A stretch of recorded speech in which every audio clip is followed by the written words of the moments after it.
Welcome, my beautiful brothers and sisters, fellow radiators of love to Astro Phoenix, flying into the moment yet again and radiating love as always. And for the Moon and Leo, the oracle cards that we have for you, listen to the music, and bottom of the deck was give yourself the best.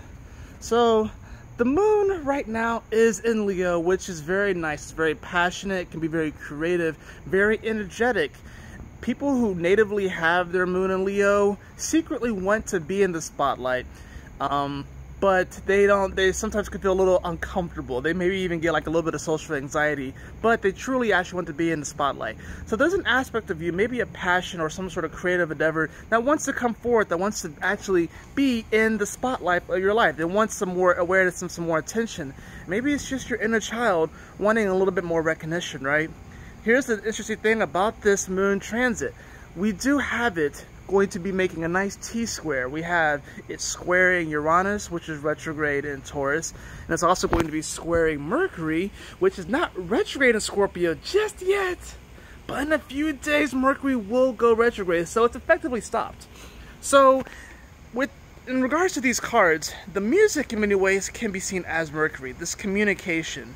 And since it's going to be going backwards in Scorpio, this is a very internal, in-depth, very personal communication and music. So we're going to be asking ourselves, since the Moon's going to be squaring this Scorpio-Taurus axis, this has to do with these deep desires, these deep values, these deep wants, but also how we, like I said, truly value ourselves, how we truly, is our desire, like our desires. It's funny. With the spiritual journey, there's like this weird thing.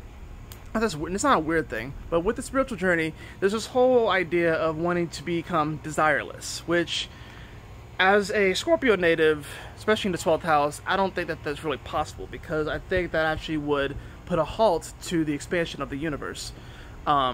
So I don't think right now what we want to go for is the elimination of desire. But what we want to do is that since Mercury is going to be going retrograde, we're not going to be so much focused on the outer communication in the outer world, but we're going to be focused more on the inner communication in our inner world. And since this is Scorpio, this is going to be deep, this is going to be intense, this is going to be very emotional, and it at times can feel very fiery because of that Mars co-rulership, but other times it's going to feel quite icy and dark because of the Pluto, of course, right?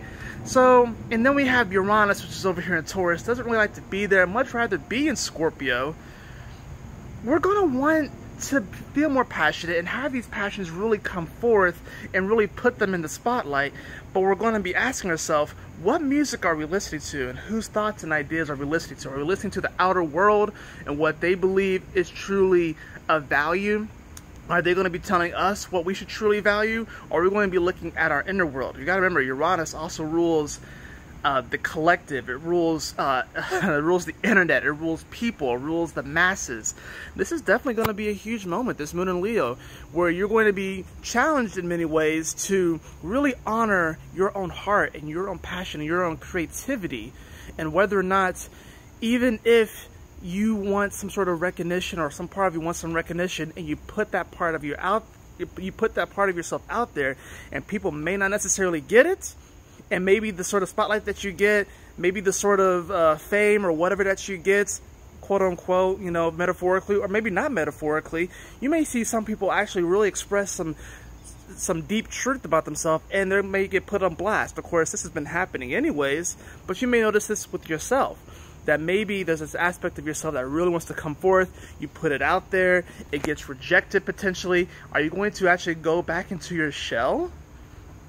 These are retrograde energies, so there may be an element of this where you go back into your shell, but are you going to stay there, or are you going to really comb over these deeper wants, these deeper desires, and this deeper transformation, because Scorpio is transformation? Are you going to go in there and kind of really comb over it and look at what's truly important to you, what is truly valuable, and then by the time that, of course, Mercury goes back direct, which it will be by the time that the Moon comes back into Leo, will start to rise again like the Phoenix and come into this new stage. So there's an aspect of us that definitely wants to come forth.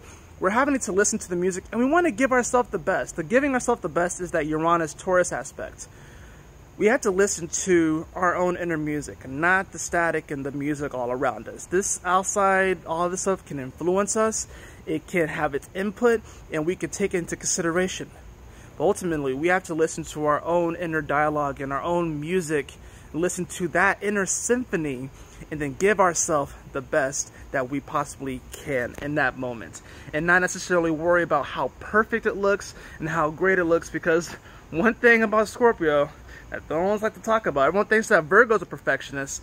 Scorpio is a perfectionist too. Like, don't even get it twisted, right? Scorpio is definitely a perfectionist, especially when it comes to information and dealing with the collective and wanting the world to be a better place, because Virgo is the 11th house of Scorpio, right? So we all can feel this energy. We want the world to be a better place. This video is going a little bit longer than usual, but we all want the world to be a better place. But the only way it's going to be a better place is if we really listen to our inner dialogue, the inner music, the inner thoughts. No matter how deep it is, no matter how dark it may seem, a lot of times it's not as scary as we think.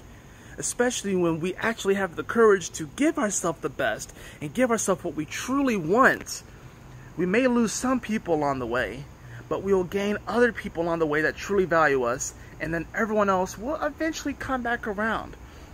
And you actually will gather more respect from other people. You may not know it. It may be more on the subconscious realm. But honor your spirit, honor your heart, honor your truth, and honor what is truly valuable to you. And don't be afraid to put yourself out there. Peace, guys.